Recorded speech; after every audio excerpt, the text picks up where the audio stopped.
start moving some things around.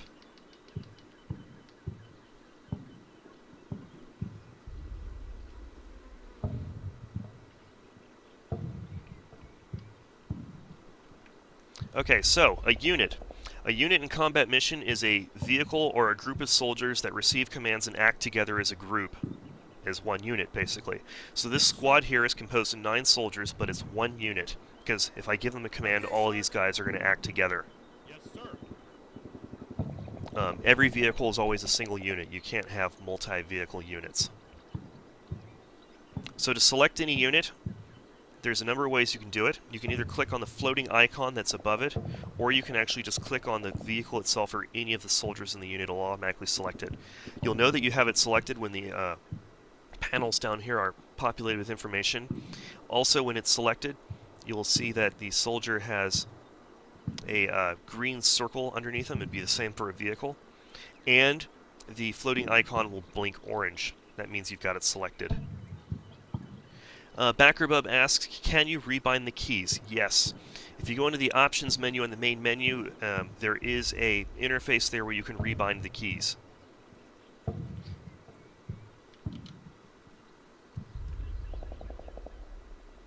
User 1125, I have started streaming. If you can't see any video, I recommend that you try reloading the page maybe, because I'm not getting any drop frames on my end.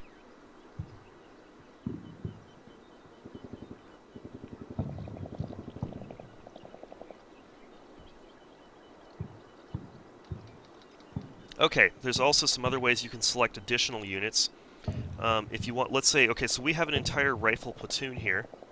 So if I want to select the entire rifle platoon and give orders to them all at once, I can select any of the units in the platoon and then double-click on the icon, or actually I can just double-click on the icon, period, and notice it selects every unit in the platoon. The one that's still actively selected, like the one that all the orders will be based off of, is the one that's blinking, but the rest of them are orange, which means they're selected as well. There's also another way. You can hold down Shift and then hold down your left click, and you can drag a box, and it'll just select everything around the box.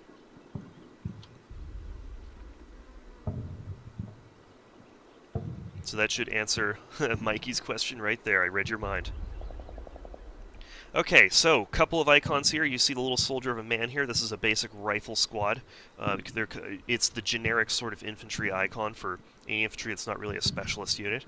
The flag here is in headquarters. We're going to go over headquarters in detail in some other parts of the tutorial.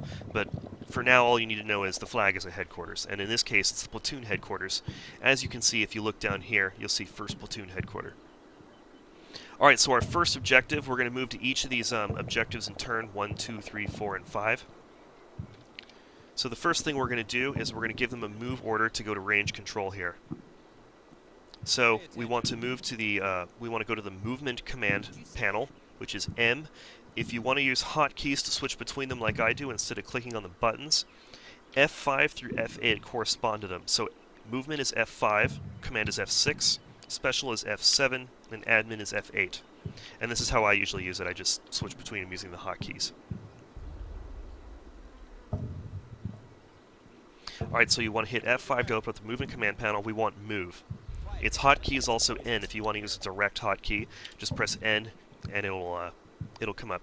So when you select the movement command, the cursor will change. You'll get this pentagon shaped cursor, and you'll notice there will be a highlighted bit of ground. That's going to be the general area where the men are going to move to.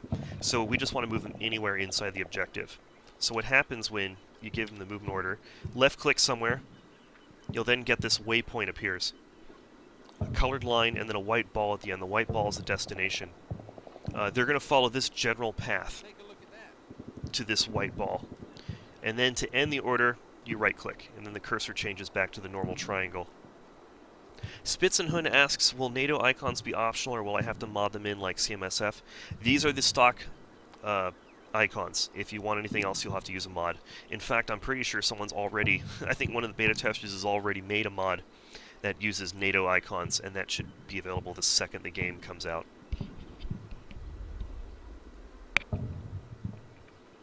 Alright, so then we're just going to give these guys all movement orders anywhere in. So, okay, so most of the times the game looks like this. You just see the movement order of the unit you've given the order to, you have selected. A useful hotkey that I recommend you keep on all the time, actually, is Alt-P. If you hit Alt-P, it shows the movement paths of all other units as well. It makes it easier to coordinate your movement. So we'll just give them movement orders somewhere in the ground.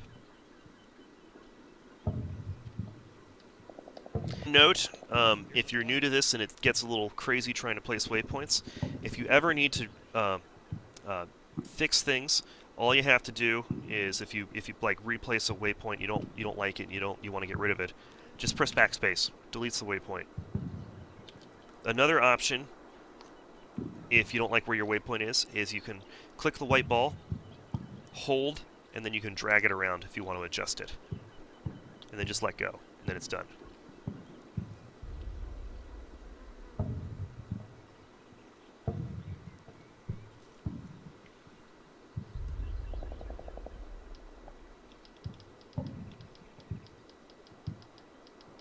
Okay, so we're done. We're going to start the turn. To start the turn, just hit the big flashing red button. And then these guys are going to start their thing.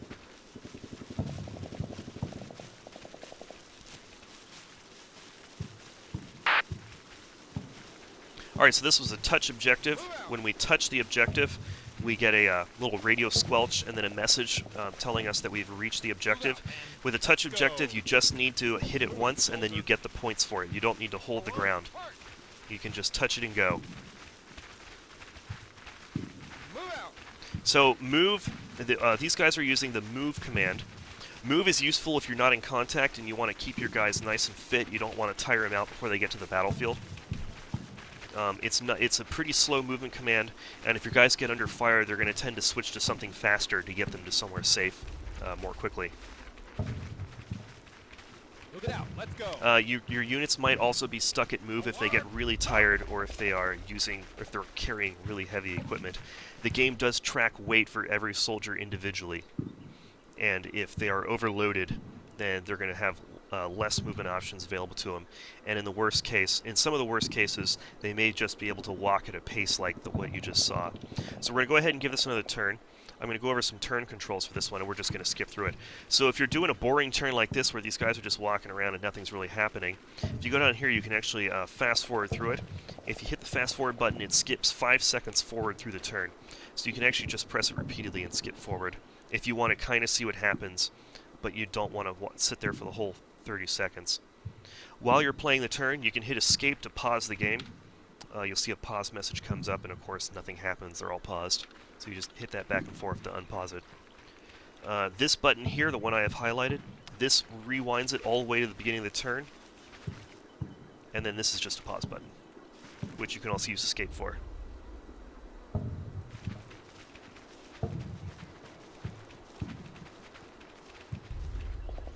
And if you just want to skip right through to the end of the next turn, just press the red button again. And we are back in the command phase.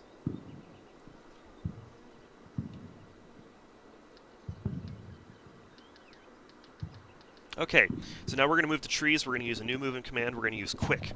This is the default movement command that most people use. It's a good balance of sustainability and speed. Quick has them move at a slow jog, so they aren't going to tire themselves out too quickly, but they also are going to move relatively fast.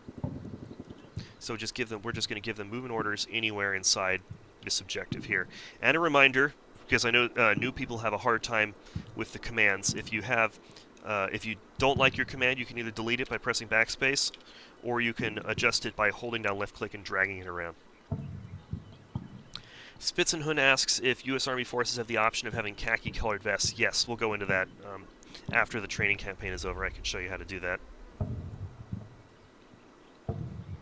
Alright, so we're just going to replay the turn and let these guys go, and we'll see the difference. So you see, instead of just walking at a leisurely pace, these guys are actually like doing a jog now. Follow me, man. Keep moving. Let's go. It's also worth noting, you'll notice that I gave them waypoints that went straight through this wall, but of course they're smart enough to go around it.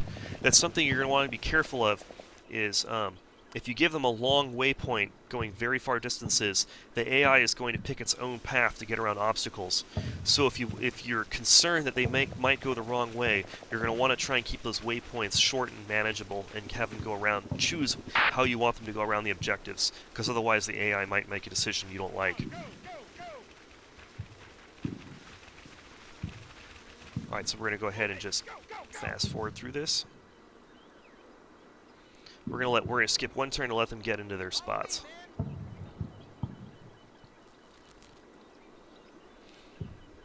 Okay, next up we're going to go with the fastest movement command we have. We're going to give these guys a fast move to the field.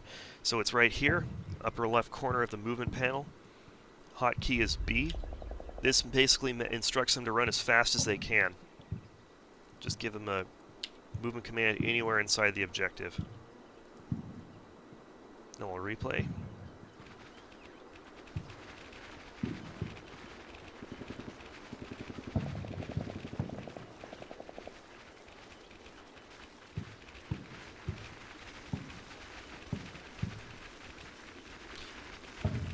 Chia Hippo asks, are there ways to queue multiple waypoints for the same unit? Yes, that's... In fact, I'm just about to do that. JTC asks, is detection enemy units accordingly reduced for faster movement? Yes, that is a good point. So, the faster your units are moving, the less likely they are to spot enemy units, and the more likely they are to be spotted in return. This is another thing you need to take into consideration. Ultimately, though, it is usually better to move as quickly as you can through open terrain because the vulnerability when you're going through this open terrain is very high. But if you're like running through the woods, it's not probably the best idea to run your guys at breakneck speed through these woods if you expect enemies to be in there, because they're probably just going to blunder right into the enemy without seeing them. That's something that is just going to take you time to get used, getting used to. All right, so multiple waypoints. Actually, before we do that, let's do fatigue. So, moving these guys fast, if we look down here at the unit info panel, we have one of these selected, you'll see down here we got tired, and it's a pulsating yellow highlight around it. So your guys have fatigue. The game tracks weight and fitness levels and fatigue levels for every soldier individually. So in this case, the squad has become tired from running. So what this means is their combat effectiveness is reduced. The numbers on that are purposely a little bit, secretive. The general idea is your guys are not going to perform as well as a well-rested unit. They're not going to spot as well, they're not going to shoot as well, their morale isn't going to work as well, all that stuff. Also, you'll notice the fast command is no longer available to them. As units get progressively more and more tired, they're going to start losing their faster commands until the point where they can basically just crawl around. So you're going to want to try and avoid your guys getting tired too much. They can get even more tired than this. There's fatigued and exhausted, and that's when a unit that's fatigued or exhausted is pretty much useless. It just has to sit in place. Tired is still useful, but you don't want to keep running them around. You want to give them some time to rest. Overtime is if you let them sit still and they're not getting shot at too much and having to crawl around, they're going to rest naturally, and over a few minutes they'll get back to either ready or rested state, and then they can run again. And the temperature of the scenario will have a big determination on how fast they tire out. The hotter the scenario, the hotter the environment setting in the scenario, the easier they'll tire out. And you can check that by going to conditions. You hit menus, like you did for briefing. Go to conditions, and you can check the weather and the temperature and the ground condition. We'll go into some of those later, but you want to look at temperature. The hotter it is, the faster they'll tire out. And other considerations are, if you load them down with a bunch of gear, if they grab a bunch of extra ammo from vehicles and whatnot, that's going to tire them out faster. There are no hard and fast rules displayed to you for this. It's just common sense. If you give the guys a bunch of anti-tank guided missiles and load them down with thousands and thousands of rounds of extra ammo, you're going to assume that they're going to tire out a lot quicker than the other soldiers. Okay. So that's fatigue. Alright, multiple waypoint commands. This is something you're going to use a lot, so you're going to want to pay attention to this if you haven't done it before.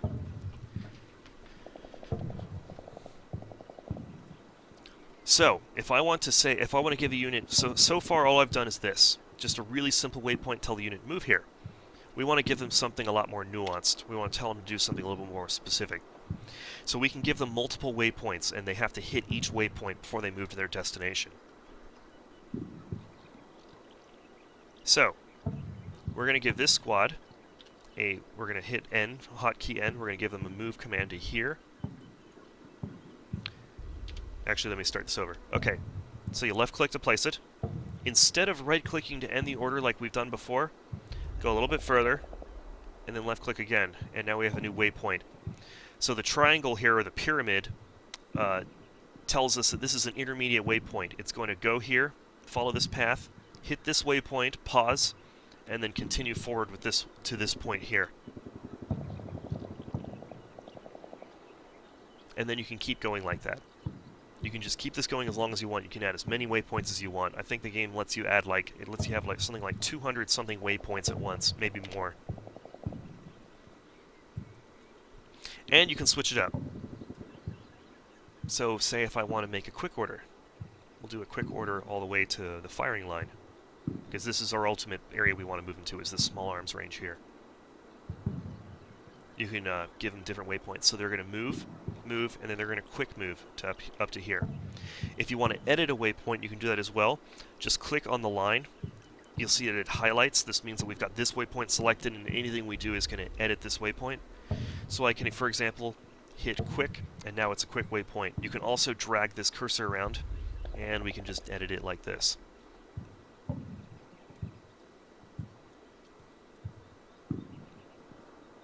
So we're going to go ahead and switch it up and do the same for the rest of the units.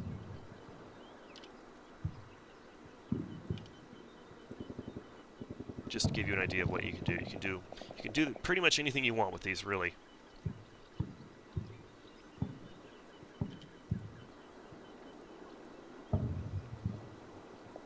And when you're done selecting the units, when you're done placing the waypoints, just right-click and you're done.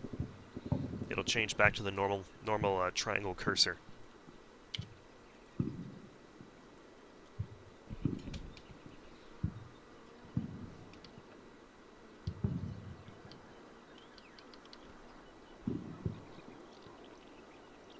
Okay, let's go ahead and just play this out.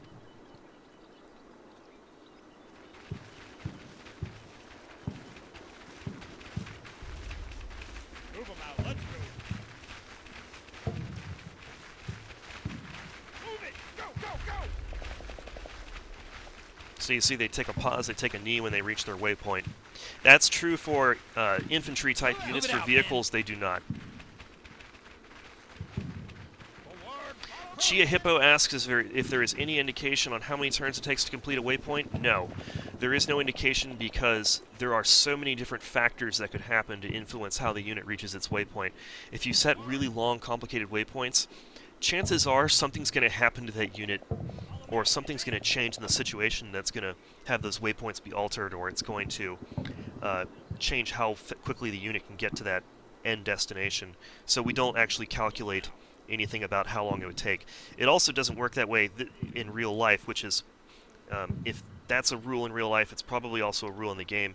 In real life, you can't, like, say, you're going to just go through the woods and have an exact estimation of how far you're going to be able to get through it. You're just going to have to, through experience, figure out how long it'll take.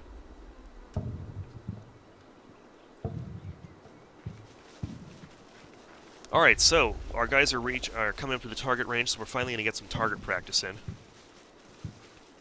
Once they get up there, they're going to start engaging some enemy units, and we're going to do some combat commands. Enemy vehicle sighted. Ahead. Enemy vehicles ahead. Enemy troops ahead.